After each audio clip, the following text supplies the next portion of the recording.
Zdravstvuйте, my comrades! Welcome back to my channel. Go ahead, take a seat. I have a story to tell you.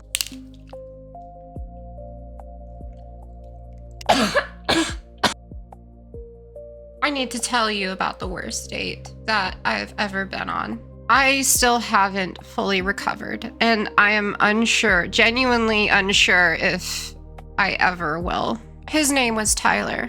He had one photo on his dating profile.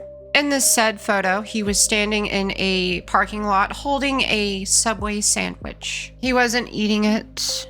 He wasn't like doing a pose with it.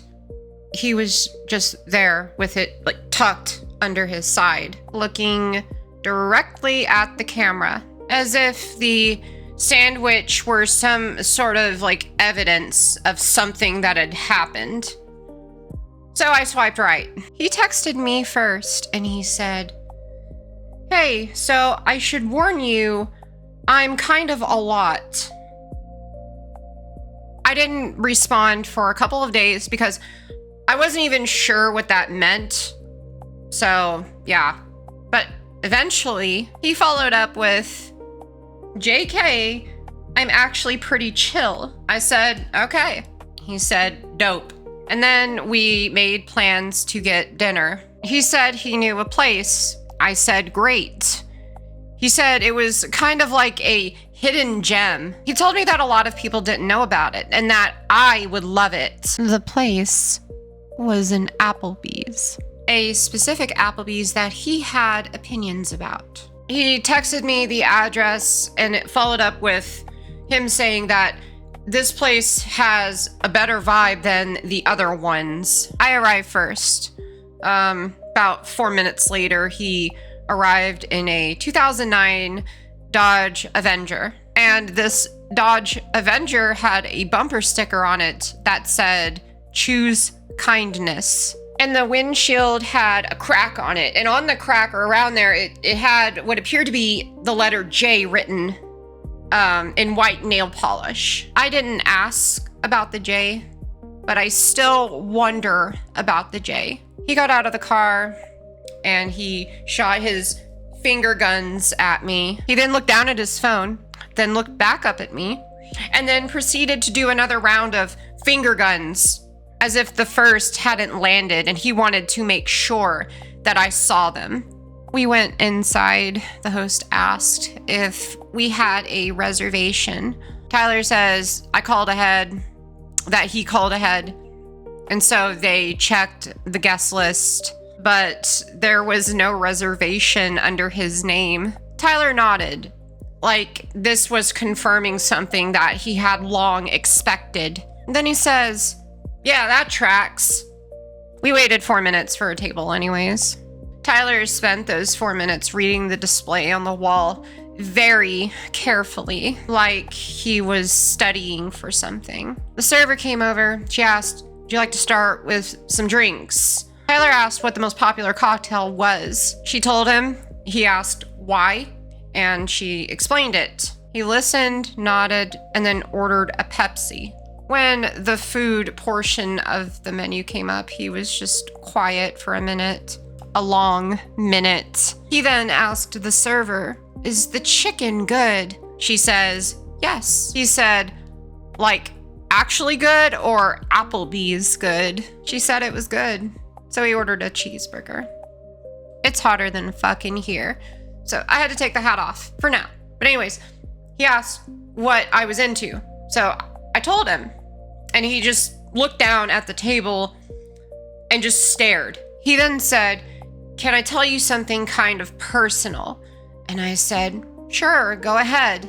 He said, "I've been really into self-improvement lately." I asked what that looked like for him. And he said he had been waking up at 5 o'clock in the morning. I asked what he did at 5 a.m.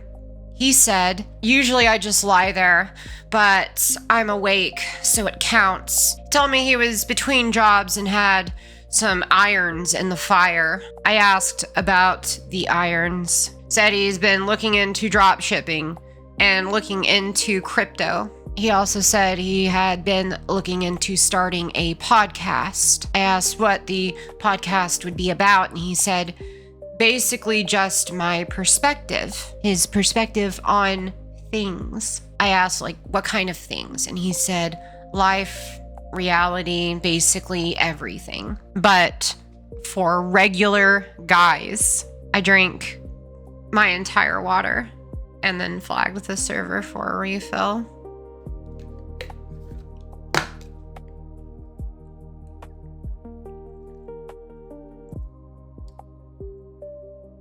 At some point during the meal, Tyler picks up the salt shaker.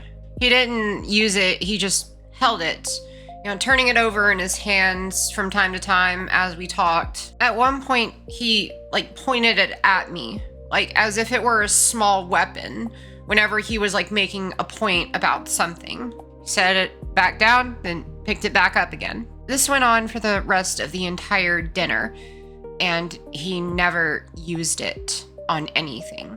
I do not know what was going on with that salt shaker. Eventually his burger arrived and he looked at it. He then said, I might actually be lactose intolerant, because he ordered a cheeseburger and the cheeseburger had cheese on it. I asked if he wanted to send it back and he just said he didn't want to cause any problems. He then ate the burger with what I can only describe as a focused, almost meditative silence. At somewhere around the halfway point, he looked up and said, this is actually really good. He said it like he was surprised. He had chosen this restaurant. He had been there before. He described it as a hidden gem. About 40 minutes in, Tyler finally put down the salt shaker, which to me felt very significant. And then he looked at me and said, I feel like you're different from other girls. I asked what he meant by that. He thought about it for a moment and then he said, you look like you've been through some stuff. I said, okay. He said, that's a compliment. I said, thank you. He picked the salt shaker back up. Then the check came. Tyler looks down at it and then he looks at me. And then he looked at the check again, and then he said, so my card's been acting kind of weird lately. I said, okay. He said, it works, but sometimes it doesn't. I said, okay. He said, should we just see what happens? We saw what happened. It declined. He stared at the declined receipt for a moment. He then said, that's so weird. He didn't seem that surprised. I paid for the dinner. He said he would get me back, said he would Venmo me right there on the spot. He opened Venmo. His phone was at 2%. It died before the transaction completed. He looked at me and said, that's actually so funny. We walked out into the parking lot. It was a mild Tuesday evening. He leaned against his Dodge Avenger with the smudgy J on the windshield. He crossed his arms and then just looked up at the sky for a moment. Then he looked at me and said, so?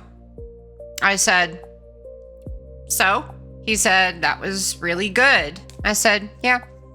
He said, then after, I feel like we have something. I just went, okay. He then said, I don't usually do this on a first date. I just stood there not really sure what to say at that point. He then said, do you feel that? I said I had an early morning. He said, it's 7:50 p.m. I said, yeah. He said, then after on a Tuesday. I said, yep. And then he nodded slowly, like this was a reasonable thing I had just said. He just stood there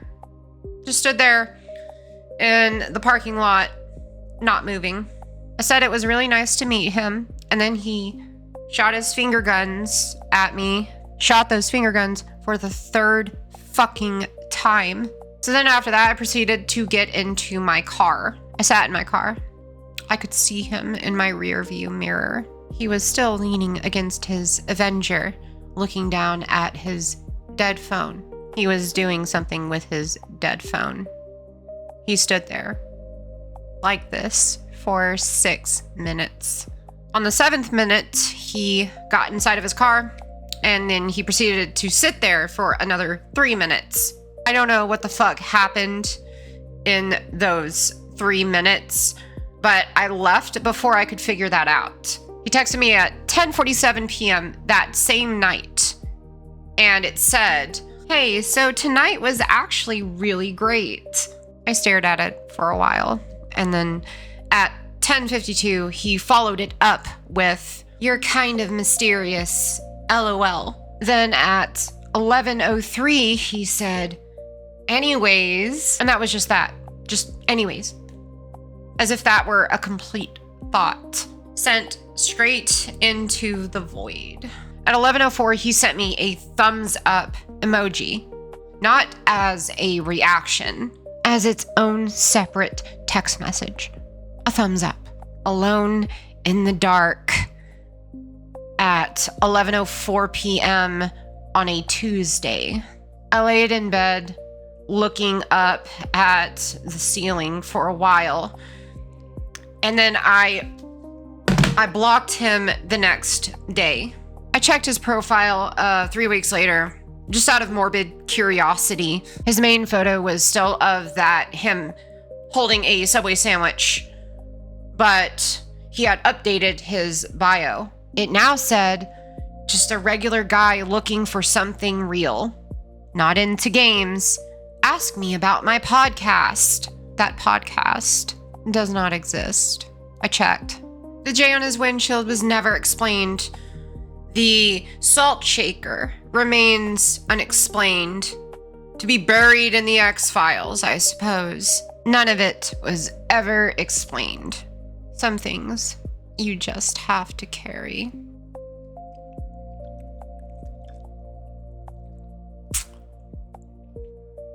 До свидания, comrades.